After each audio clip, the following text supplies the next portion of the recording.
When Jake Paul announced that he was stepping into the ring with Gervonta Tank Davis, the entire fight world froze for a moment. It didn't feel real. On one side was a YouTuber turned boxer who built an empire out of controversy, knockouts, and internet chaos. On the other stood one of boxing's most feared knockout artists, a man groomed under the eye of Floyd Mayweather himself. It sounded more like a social media stunt than an actual sanctioned fight. But as the noise grew louder and both men doubled down, people started realizing this wasn't just another headline. It was a collision of two worlds that were never supposed to meet. Jake Paul had been calling out names from the very start of his boxing journey. Critics called him delusional, fans called him fearless, and he called himself a disruptor. Every fight he took seemed to inch closer toward legitimacy. But Gervonta Davis? That's not a YouTuber fight. That's a world champion with frightening knockout power, lightning reflexes, and a mean streak that has humbled professional boxers for years. Still, Jake didn't flinch. He saw opportunity where others saw suicide. "This isn't about clout anymore," he said. "This is about proving I belong." When the announcement dropped, it sent shockwaves through both the boxing community and social media. Twitter turned into a war zone of disbelief and mockery. Hardcore boxing fans dismissed it as a circus act, a money grab, a disgrace to the sport. MMA fans, on the other hand, cheered at the chaos. They loved the drama, the crossover, the unpredictability. But what nobody saw coming was Floyd Mayweather himself stepping into the conversation. Floyd, the man who made Gervonta a star, couldn't stay silent when his protege was being dragged into what many considered a sideshow. According to reports, Mayweather didn't just make a phone call. He showed up. Witnesses said he stormed into a press event, face tight, voice sharp, making it clear that Tank's legacy meant something to him. To Floyd, boxing wasn't supposed to be a playground for influencers. It was sacred ground. But there was also a strange tension in his words. Because while Floyd criticized the spectacle, part of him respected Jake's hustle. He knew what it took to sell fights, to turn hate into pay-per-view buys. He had done it his entire career. Maybe deep down, Floyd recognized a piece of himself in Jake Paul, the showman, the disruptor, the one who knew how to control the story. As the dust settled from Mayweather's confrontation, Jake and Tank began trading words like grenades. Jake, always the entertainer, leaned hard into his confidence. "Tank's just another name," he said in interviews. "He's smaller, slower, and he's never fought someone built like me." It was classic Jake, arrogant, strategic, and completely unfazed by the outrage swirling around him. Gervonta, on the other hand, barely raised his voice.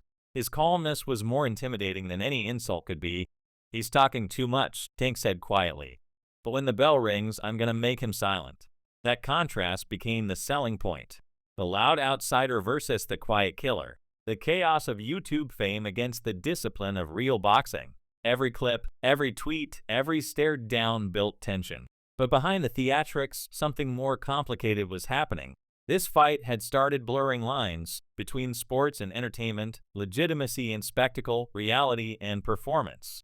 Then, as if the situation wasn't wild enough, another name entered the chaos: Shakur Stevenson. The young champion had reportedly sparred with Jake Paul, and rumors about how that session began to spread like wildfire. Some said Jake had actually held his own. Others said he got schooled. The truth didn't matter anymore. The internet had already picked its narrative. Shakur found himself attacked by fans who accused him of betraying the boxing world just for training with Jake. It showed how deep the tension ran. Even the best boxers couldn't touch this situation without catching heat. As social media erupted, boxing veterans started weighing in. Terence Crawford, one of the pound-for-pound kings, laughed at the matchup. "That boy's too small," he said. "Jake's gonna bully him in there." Devin Haney echoed the sentiment, calling it a mismatch built for views. And yet, almost all of them admitted something grudgingly honest. They'd still watch it. They'd tune in to see what happens when hype meets skill, when internet fame meets world-class pedigree. Because love him or hate him, Jake Paul makes people care. Tank's own fans, though, started to question his motives. Gervonta had built his reputation as a fighter who took pride in legacy, who fought to represent the pure craft of boxing. So when his name got tied to Jake Paul's, many were confused. Was Tank selling out? Was this just for the money? People compared him to Floyd, saying at least Mayweather fought elite champions before his money fights. Tank, they argued, hadn't yet faced the same level of opposition. And now he was chasing a YouTuber? It didn't sit right with purists. But the answer, as always, was simpler than it seemed. Money talks. And this fight had money written all over it. Behind the scenes, Netflix had reportedly gotten involved, looking to produce a full-blown sports spectacle. The deal was massive, bigger than anything Tank had been offered in traditional boxing.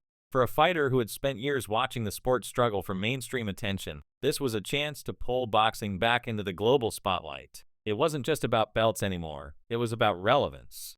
The more people talked, the more valuable the fight became. For Jake, it was validation. For Tank, it was business. For Netflix, it was gold. But while the business side glittered, the personal side burned. Tank's longtime trainer, Calvin Ford, refused to let his fighter take Jake lightly. He reminded everyone that skill beats size, that Tank's precision and timing could dismantle any opponent, no matter how much they weighed. "Don't underestimate what you don't understand," he said in an interview. "Tank's been fighting killers since he was a kid. Jake's never seen that kind of pressure." Ford saw the fight not as a joke, but as another test, a chance to remind the world that his fighter was built different. In the days leading up to the press conference, tension thickened. Jake arrived wearing a fur coat and sunglasses, smiling like a man who'd already won the psychological war. Tank sat across from him in silence, his eyes locked, unblinking. Reporters begged for trash talk, but Tank barely said a word. Jake filled the silence himself. "You know what happens when I fight people who doubt me," he said, flashing that trademark grin. "They end up on the floor." The crowd roared. Cameras clicked. The internet lit up again. Every word Jake spoke was ammunition, every smirk a trigger. But underneath the bravado, even his biggest supporters could sense the stakes were different this time. This wasn't another influencer bout. This was dangerous territory. Tank wasn't someone you could just outwalk. He was a seasoned, explosive fighter who could end things with a single punch. And yet the world couldn't look away. That's the strange magnetism of Jake Paul. His entire career lives in that thin space between absurdity and ambition. As the weeks went on, the conversation grew philosophical. Analysts and podcasters debated what this fight really meant. Some said it was the final nail in boxing's coffin, a proof that spectacle had replaced sport. Others said it was exactly what boxing needed, a jolt of energy and controversy to bring new eyes to a dying industry. Joe Rogan summed it up best on his podcast. Jake Paul might be the best thing and the worst thing to happen to boxing at the same time. He wasn't wrong. Jake had dragged millions of young fans into a world they'd ignored for years. Whether that was progress or corruption depended on who you asked. Meanwhile, Tank trained in silence. No showboating, no jokes, just focus. His camp released short clips of him working on speed, footwork, and head movement. The sound of gloves cracking against pads echoed through dimly lit gyms. You could see it in his eyes. This wasn't just a payday for him. It was a statement.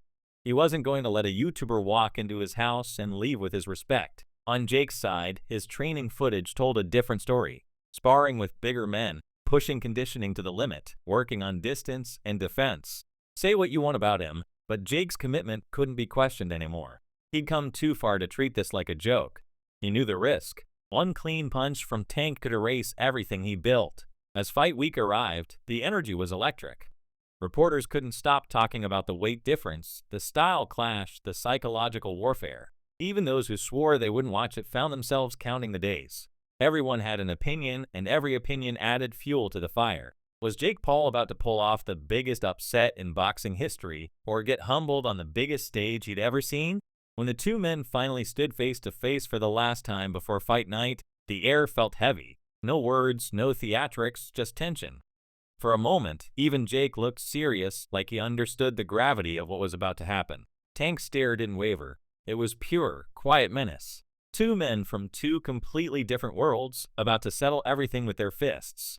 And maybe that's what makes this fight so fascinating.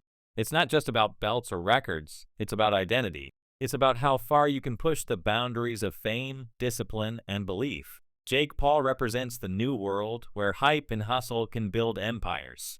Gervonta Davis represents the old world, where talent and legacy define greatness. When they meet under the lights, it won't just be about who hits harder. It'll be about which world wins. Whether you think it's a farce or the future, one thing's certain, you're going to watch. Because deep down, everyone wants to see what happens when the entertainer faces the fighter, when the internet's biggest name steps into the lion's den. And when that first bell rings, all the noise will fade. The memes, the debates, the predictions, they'll all disappear.